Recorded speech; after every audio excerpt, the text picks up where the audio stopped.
Est-ce qu'aujourd'hui vous avez un regard critique dans la façon dont les gens mènent cette activité sur le terrain? Et est-ce que les interprétations peuvent venir? Absolument. Parce que, et si vous voulez, nous faisons ce que nous pouvons faire. Et nous sommes loin d'atteindre notre objectif dans ce sens-là, c'est l'objectif principal, et que tout projet d'architecture soit élaboré, conçu, élaboré par un architecte guinéen ou bien un bureau d'architectes guinéens. Et même un bureau d'études extérieures, s'il a un marché suite d'un appel d'offres avec les Guinéens, pour qu'il puisse faire son, si vous élaborer, travailler ce projet-là ici, doit absolument s'associer à un bureau d'études guinéen pour pouvoir réaliser son projet. Ça c'est un. Et deuxièmement aussi, aucun architecte non inscrit au tableau ne devrait signer un projet d'architecture. On devrait donc pouvoir obtenir un permis de construire. Mais malheureusement aujourd'hui, on peut voir même des gens qui n'ont pas de diplôme d'architecture, qui s'immiscent dans le métier, ils font des projets, ils utilisent, si vous voulez, le fait que toujours nos investisseurs ne sont pas informés, et puis ils se mettent dans le métier, ils font ce qu'ils veulent. Ou bien on peut assister que des ingénieurs qui ne sont pas habilités à concevoir, n'est-ce pas, faire des projets d'architecture, qui le font. Or, leur métier c'est autre chose. Donc, ou bien d'autres, pas seulement de génie civil, génie rural. Vraiment, c'est, excuse-moi, c'est la pagaille totale. Nous débattons, tant bien que mal, pour essayer d'éradiquer ces fléaux. C'est un fléau quand même. Ok, alors justement pour parler de ces dérapages, dites-nous aujourd'hui ce qui pouvait être bien mené pour éviter ces cas souvent qui arrivent dans notre pays et souvent vous êtes indexés. Oui, qu'est-ce qui pourrait être? D'abord, il y a une réglementation, il y a des lois. Ces réglementations disent que pour qu'un projet obtienne un permis de construire, il faut que ce projet-là soit élaboré, conçu élaboré dans le respect des réglementations et des normes en vigueur. Donc, normalement, ce sont les autorités qui devraient veiller à cela avec leurs services, n'est-ce pas, pour que ces réglementations, ces lois-là, ces textes même que nous avons, soient respectés. Autrement dit, par exemple, ce qui me concerne, qu'aucun projet ne soit réalisé sans obtenir un permis de construire, donc sans qu'il ne soit signé d'un architecte et supervisé par un architecte ou un bureau d'architecture. On n'en serait pas là aujourd'hui. Mais si les mêmes autorités bypassent même leurs propres projets, n'est-ce pas, les autorités là, on voit des étrangers pour les concevoir, là ils sont conçus ailleurs, hein, ce pas des spécialistes qui ne connaissent pas nos noms, ne connaissent pas nos réalités socio-culturelles, nos climats, ainsi de suite, et notre sociologie, ils les amènent ici, et puis tout de suite, parce que ces autorités, on leur donne les permis, c'est que ne sont pas valables, parce qu'ils n'associent pas un architecte de bureau d'architecture guinéenne. Ils se mettent à le réaliser. Forcément, vous voyez, c'est des problèmes. Et c'est les autorités elles-mêmes qui devraient refuser cela, exiger cela. Parce que nous sommes là, c'est le travail.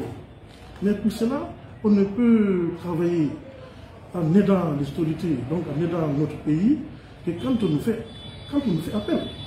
Et savoir qu'ils peuvent rien faire correctement dans le domaine de l'architecture et de l'urbanisme, sans nous, c'est impossible. Aussi longtemps qu'ils vont essayer de nous bypasser, aussi longtemps ils tombent dans des difficultés.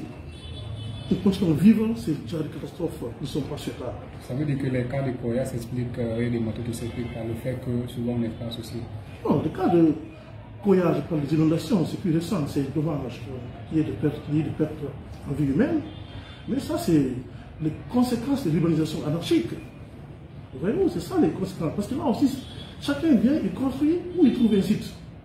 Même on offense les marigots, on offense la vie des marigots. On construit même dans le bilan des marigots, même pas au bord. Voyez-vous? Donc c'est impossible, dans les conditions normales, que quelqu'un vienne construire au bord des marigots. Ou bien qu'on vienne remblayer la mer, c'est-à-dire les bras de mer, pour y ériger des immeubles d'habitation. C'est impossible. Parce que tôt ou tard, ça va y monter. Donc, autrement dit, il faudrait que cela aussi, qu'un travail sérieux soit fait. Il faut faire la planification urbaine de la ville de Conakry, d'ailleurs, de toutes les villes de Guinée, n'est-ce pas? Que tout cela soit fait, ces planifications-là soient faites, et que les plans d'urbanisme soient élaborés pour toutes les villes. Donc, ce sont les premiers supports qui devraient nous permettre de savoir où on doit construire quoi. Si c'est une zone industrielle, on sait où elle doit exister, c'est déjà le plan défini. Si c'est une zone d'habitation, en fonction aussi des typologies de l'habitation, des bâtiments, on sait où on doit diriger. Si aussi des équipements sportifs, on sait c'est où. Et si aussi c'est des parcs, on sait c'est où. Si c'est aussi des édifices culturels, on sait c'est où. C'est sur le plan. Donc, là, on ne peut pas venir où c'est prévu une zone industrielle, construire un bâtiment d'habitation. On ne peut pas venir où c'est prévu de construire, par exemple, un stade et construire une maison d'habitation. Ou bien. Donc, ainsi de suite. On ne peut pas venir remblayer le bas de mer et construire des quartiers entiers là-bas. Tout de suite, c'est préparer la catastrophe en amont. Alors peut-être pour en finir, toute profession est souvent liée ou confronte souvent des difficultés. Oui. Est-ce que vous en avez quelques difficultés que vous rencontrez? Mais c'est celle-là, entre autres, que je viens d'énumérer ici, parce qu'ils ne sont pas encadrés. C'est-à-dire, c'est une ordonnance, par exemple, qui a créé l'ordre des architectes. Donc c'est une loi. C'est une ordonnance de 85 qui a créé l'ordre des architectes. Donc une loi. Il faut que cette loi soit respectée. Il y a des règles qui régissent, par exemple, les architectes, comme tous les autres ordres socio-professionnels. Il faut que ces textes-là soient respectés. Et qui doit les faire respecter, ce sont les autorités. Ce sont les autorités et l'État, donc.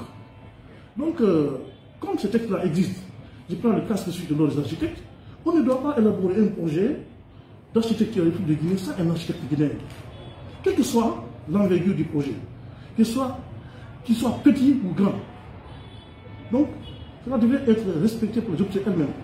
Mais malheureusement, aujourd'hui, on vient, tout de suite, on nous informe, ou bien on voit comme ça, des immeubles sortir, des ensembles de logements sortir, ou bien des équipements habitatifs sortir. On ne sait même pas d'où ça vient. Ben bon. Et puis, avec quel nombre tout cela a été conçu. Donc après, maintenant, qu'est-ce que vous voulez? Rien que ça suffit largement pour créer la catastrophe, pour créer l'anarchie dans la ville. C'est-à-dire l'urbanisation anarchique, avec toutes ses conséquences, des inondations, n'est-ce pas, l'insalubrité,